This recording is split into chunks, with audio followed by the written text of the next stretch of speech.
There wasn't any school that day, for obvious reasons. They had the whole week off, in fact. Luckily, her mother didn't pry too much into our bogus story.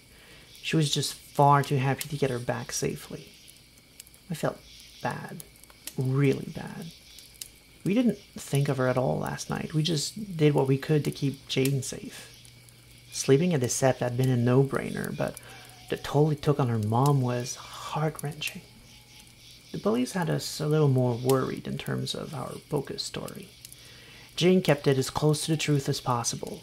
Yes, she'd seen the killer up close, then she blacked out. Didn't remember anything else until she woke up and hid for the rest of the night. They didn't need to know about the fact that she turned into a 9-foot-tall wolf-woman warbeast during said blackout. Others would have seen the gorehound too during the killing spree, so we didn't see any point in covering up what it had looked like. That could have been a problem, because they would have found the mangled corpse matching that description by now, leaving them with a big question mark in the shape of a Krynos werewolf. There was nothing we could do about that now. Regular folks would move on quickly, chalk it up as one more unsolved case involving a strange animal attack, who'd conveniently mauled a mass murderer in the middle of its spree. That made sense, right? No. But human authorities rarely looked that kind of gift horse in the mouth. I suspect they're genuinely scared of what they'd find if they looked. Wasn't ideal in any way, but what's a werewolf to do? Not stop the murderous bastards of the world? Of course, there were also those who could be attracted by such news. Mages, vampires, and even hunters. Mages are always after our cairns. Some of them are bold enough to make a play for them if they figure out their locations. It rarely ends well for them. Vampires sometimes falsely believe we're on their turf. They're usually too cowardly to do a damn thing about it, which leaves us with hunters. Some of them show up with terrifying gadgets, advanced tech like you wouldn't believe. Others display powers based on faith that can do some genuine damage even to us. They usually fail, but now and again we learn about a sept that just up and disappeared overnight. The cairn's just gone. No more heart, nothing. Drained. And that's not taking into account any other supernaturals I'm not even aware of. I'm sure there are plenty. The Fianna talk about the Fae all the time, although I've never met one. No clue if they'd give a damn about us or our places of power. Either way, no sense in being careless. Firehound had spent a lot of time covering her tracks, making sure nothing could have followed us back to the Sept, and from there to Jane's home. We felt she was relatively safe at home. We checked in on her several times a day, and Firehound was always hidden close by, just in case a black spiral dancer or something else had picked up her scent. First few days it was just me and Firehound.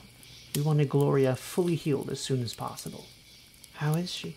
Jane asked me on the third day. "Pretty much done. She'll be watching over you tomorrow, in fact." "Nice. I don't know why, but she makes me feel safe. I'm sorry, I don't mean to insinuate that you're not just as good or anything." I feigned being wounded by her words. "Don't be, dear. You should be. She's an Ahroun. That's what she does." "Make people safe?" she asked. "In a way.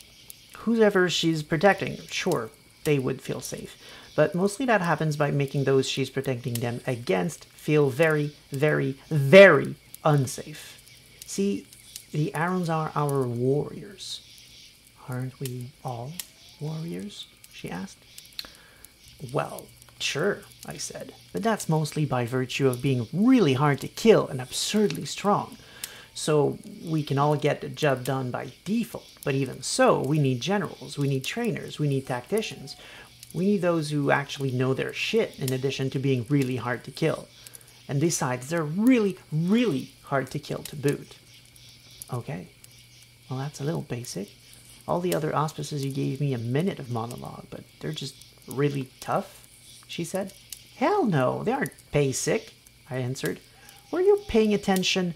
They are our weapons expert. They plan our strikes, our defenses. They read battles like a musician can read a music sheet. It sings to them like a melody played with claws and fangs. We told you the Philoducs are the leaders, but when battle's involved, They step aside and they let the Ahrouns take a shot. At least the good ones do anyway. It's the same if you're lost in the woods. You should probably let the lupus drive, or if you need to talk to spirits, then you should probably let the theurge take the lead. To each their own jam. It just happens to be that killing shit and avoiding casualties is the Ahroun specialty. There's also a duty they share with us. We Galliards boost morale by making people feel awesome and ready to take on the world. Ahrouns achieve the same by frickin' example. They aren't all talk. They're all deeds. They'll take on the biggest, baddest, meanest mofos out there just to show you it can be done. It's harder to doubt when you personally knew a dude who clawed through a thunderworm. But we also don't want to overdo it. If a Garou thinks they are invincible, they might find out they aren't with deadly empirical evidence. It's a very dangerous balance to keep for sure. Which is another key role of the Ahroun. They are the first into a fray because they're the ones most likely to survive it. And if there's a need to retreat, they are the last ones out of it too, because they are the ones most likely to buy time for the rest of the pack to get to safety. It's grim, but it's true. An Ahroun's job is to kill, but they accept that it's also their job to die, so others don't.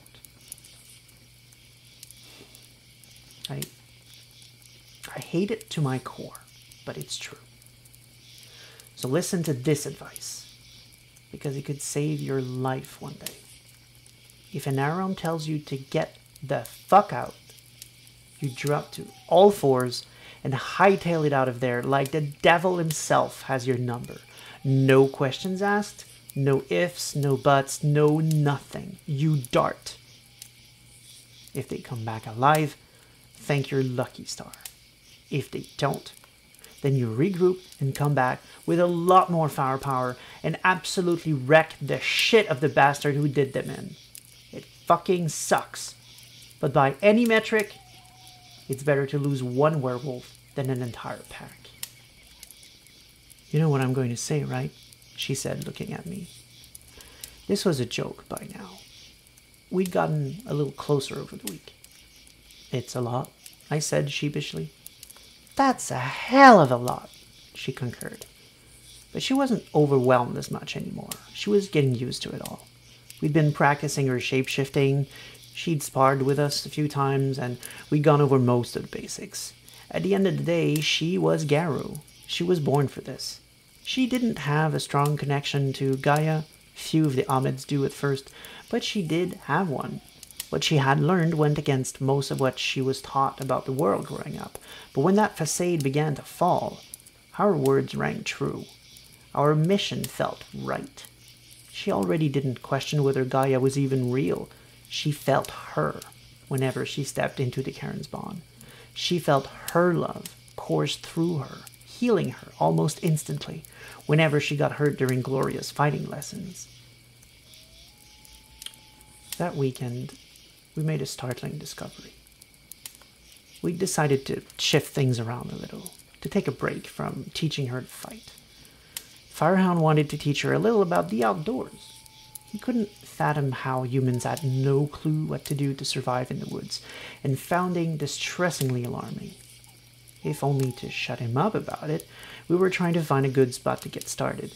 We couldn't go too far from the city, obviously. Jane's mom didn't want her out of the house for extended periods of time, so we tried to find a good secluded spot for a semi-immersive survival seminar. We should have known. A secluded spot, conveniently close to town, but far enough to prevent folks from just walking in. Perfect for our needs, and also perfect for a psycho's needs too, or a gorehound's. What we found was straight out of a horror movie. You know, those gory ones where people are put into terrible traps or games. Their only hope of survival is to endure immense pain. This was that, but it wasn't built for humans. There were a bunch of animals, some probably beloved pets, and even one deer cut clean in half. This wasn't about hunting. None of the meat was touched. Even the local animals could feel this place was off. he wouldn't come near it, even for a free meal. I was shocked, struck with disbelief. Jane was fuming. The cruelty of it all. Gloria just shifted Krynos, ready for a fight. All her senses cranked up to 11, looking for whatever did this. But Firehound, to be polite, completely lost his shit. As a lupus, his connection to nature, to spirits, to the proper order of things was strongest by far. This was as wrong as it gets. The sights and the smells infuriated him down to the very core of his being. He shifted his bow, all snarling, gnashing teeth, ripping into the traps, snapping wood, tearing metal, getting tangled into barbed wires without even feeling it or slowing down. He was a tornado of spit and blood, his eyes bloodshot, exorbitant, mad. There wasn't a shred of control left in him. When there was nothing left but splinters, he turned around and went for Jane. Here's the thing. Frenzy sucks. You forget who people are. Friends or foes, doesn't matter no more. The spiritual bond you share with your totem, and by extension your pack, means only they are somewhat safe if they stay out of the way. But anything and everything else gets slashed into a fine red mist. Gloria sighed, coming at the last second, stepping in to grab Firehound's open jaws with each hand before it could snap closed on the cub.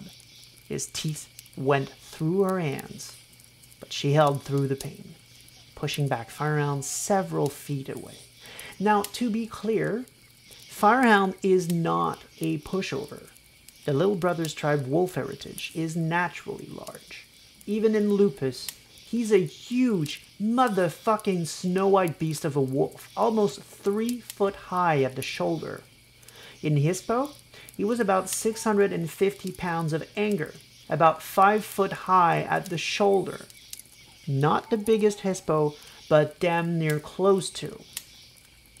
So when I say Gloria pushed him back, understand she wasn't tussling with a misbehaving pup.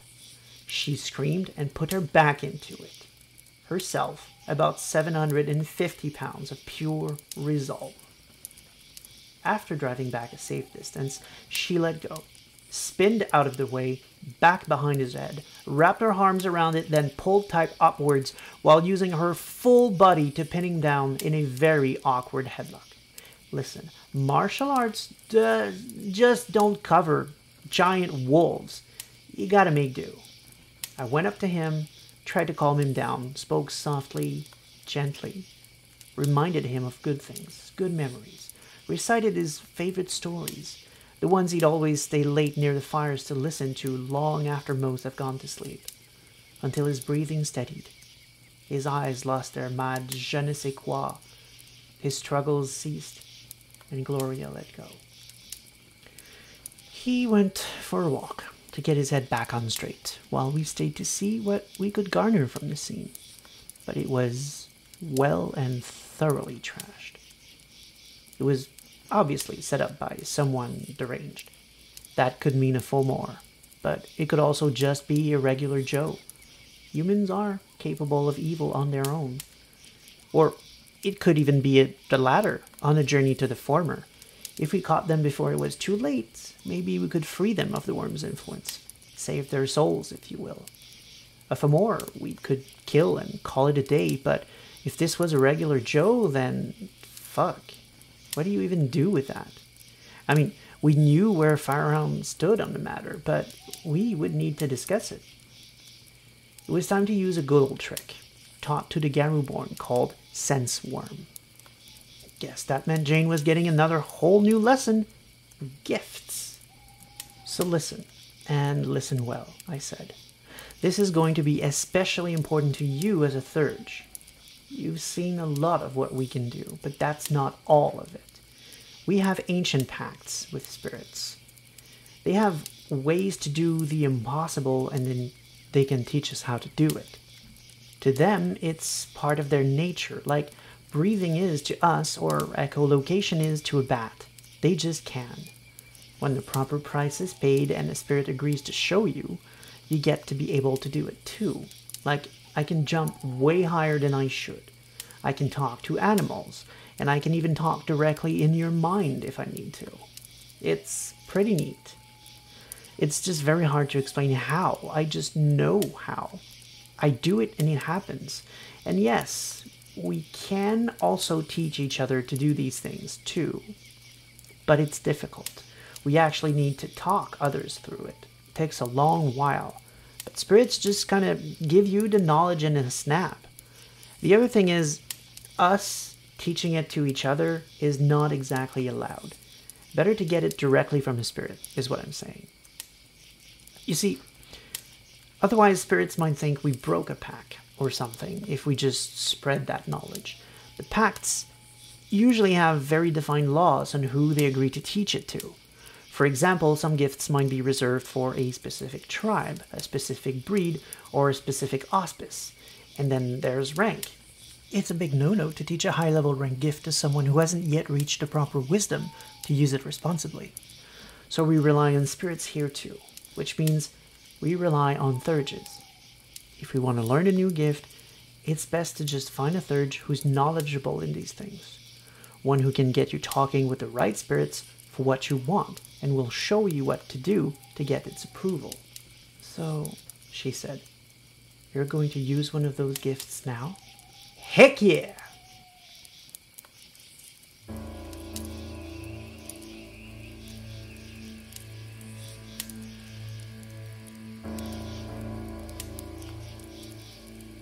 This has been A Rite to Remember, Season 1, Episode 10. A series of lore videos for Werewolf the Apocalypse as it was prior to the upcoming 5th edition, presented through an ongoing narrative for an immersive perspective. Okay, this was a lot to cover. I won't go deeper into the Ahroun auspice as I feel the episode pretty much covered all that I wanted to say, so instead I'll delve into frenzies a little more in depth, and of course, gifts. It's been a while since we talked about frenzies, and if you recalled, I told you then that we'd get back to it. That's because there's tons more to say. Back then we were speaking about the first change, and how it's essentially the character's first frenzy. Here we saw what that might actually look like. A berserk frenzy, that is. One of the 3 kinds there are. Let's go over the basics again. Whenever something angers your character, you get to roll your current rage against a difficulty, which can change depending on a few things.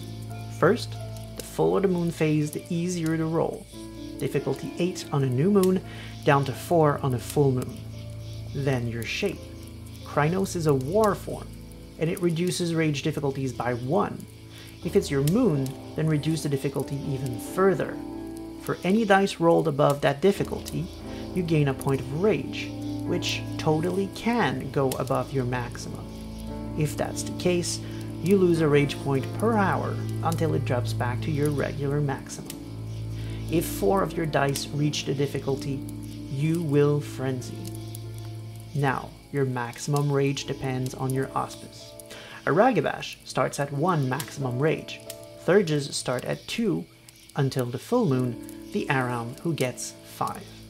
So in theory, only Galliards and Ahroun can frenzy, but you can raise that with experience points.